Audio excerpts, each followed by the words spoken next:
नमस्कार दोस्तों, स्वागत है आपका आज के एपिसोड में। आज का जो हमारा टॉपिक है आप देख सकते हैं, इसकी हेडलाइन है 8 year deadlock over Kisau dam project ends. और यहाँ पर हम जो पूरा डिस्कस करेंगे वो किसके बारे में डिस्कस करेंगे, किसाऊ डैम प्रोजेक्ट के बारे में ही आज का हमारा पूरा डिस्कशन रहने वाला है। और इसी के साथ ये पूरा टॉपिक आपका जीएस पेपर 3 एनवायरमेंट से जुड़ा है और साथ ही साथ एम्प्लॉयमेंट से जुड़ा है और इसके अलावा इंफ्रास्ट्रक्चर और डेवलपमेंट से भी जुड़ा हुआ है। अब इसी क्रम में आगे बढ़ते हुए सबसे पहले देख लेंगे हालिया घटनाक्रम को।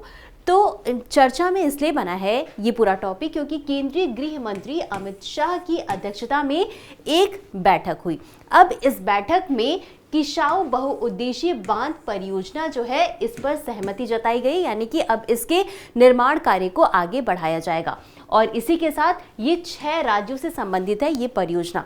कौन कौन से राज्यों से संबंधित है ये भी जानना आपके लिए जरूरी हो जाता है। तो ये हिमाचल प्रदेश, उत्तराखंड, हरियाणा, दिल्ली, उत्तर प्रदेश और राजस्थान से ये जुड़ा हुआ है ये प्रोजेक्ट। अब इसमें विवाद क्यों था, अब ये समझिए कि ये जो प्रोजेक्ट है इसकी शुरुआत कब की गई थी, 2018 में।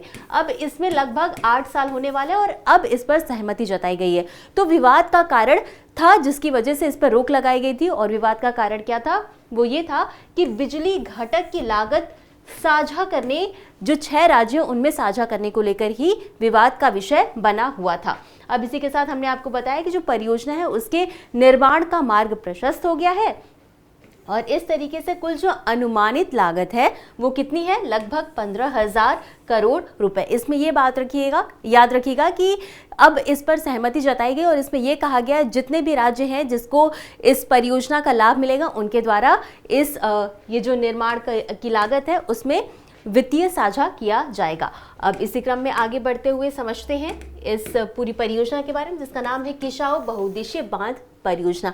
अब ये समझिए कि ये एक बहुउद्देशीय परियोजना है, यानी कि इसके द्वारा बिजली भी बनाई जाएगी, सिंचाई भी की जाएगी और भी कई तरीके के कार्यों में इसका उपयोग किया जाएगा, है ना। अब ये समझिए कि ये कहाँ स्थित है, तो ये टोंस नदी पर प्रस्तावित है ये परियोजना। और टोंस नदी जो है यमुना की प्रमुख सहायक नदी है और इसी के साथ ये उत्तराखंड हिमाचल प्रदेश सीमा पर स्थित है। जब आप मैप देखेंगे तो ये रहा आपका हिमाचल प्रदेश और ये रहा आपका उत्तराखंड और यहाँ पर ही ये परियोजना स्थित है।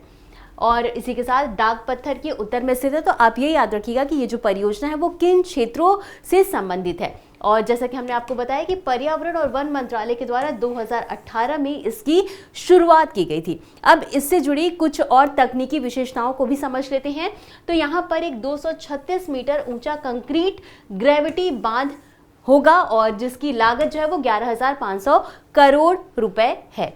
अब इसके साथ ही यहाँ पर 660 मेगावाट जल विद्युत उत्पादन किया जाएगा जिसके अकॉर्डिंग प्रतिवर्ष 1,379 मिलियन यूनिट बिजली की उत्पादन होगी और 1324 मिलियन घन मीटर जल भंडारण क्षमता वाला एक जलाशय का भी निर्माण किया जाएगा। और इसी क्रम में आगे बढ़ते हुए कुछ और पहलुओं को भी समझ लेते हैं।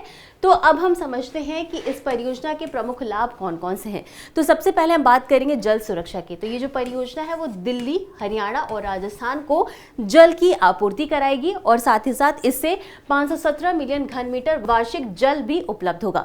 सिंचाई के लिए भी काफी महत्वपूर्ण मानी जा रही है। इससे लगभग 97,000 हेक्टेयर अतिरिक्त सिंचाई क्षमता की जा सकेगी। और इसी के साथ ये जो परियोजना उसमें जल घटक का 90% वित्त पोषण जो वो केंद्र सरकार के द्वारा किया जाएगा और 10% जो है वो लाभार्थी राज्य साझा करेंगे, जैसा कि हमने आपको पीछे बताया था। अब इतना समझने के बाद हम आगे बढ़ेंगे और समझेंगे कि आखिर इसमें चुनौतियां कौन कौन सी आ रही हैं। तो इसमें आप देखेंगे कि सामाजिक स्तर पर कुछ चुनौतियां देखने को मिल रही हैं, पर्यावरणीय और भूवैज्ञानिक स्तर पर।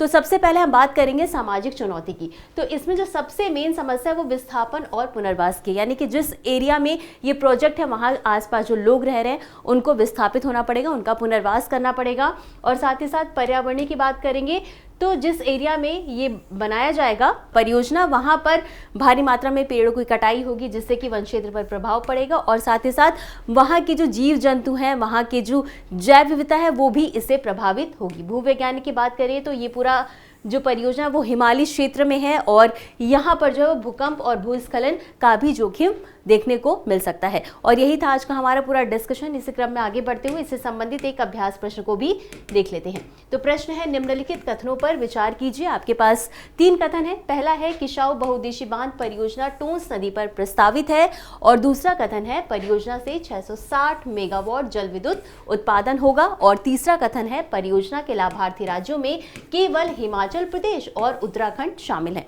आपको बताना है कि उपरोक्त में से कौन सा या कौन से कथन सही है। आपके पास ऑप्शंस है, ए केवल 1 और 2, बी केवल 2 और 3, सी केवल 1 और 3, या डी 1, 2 और 3।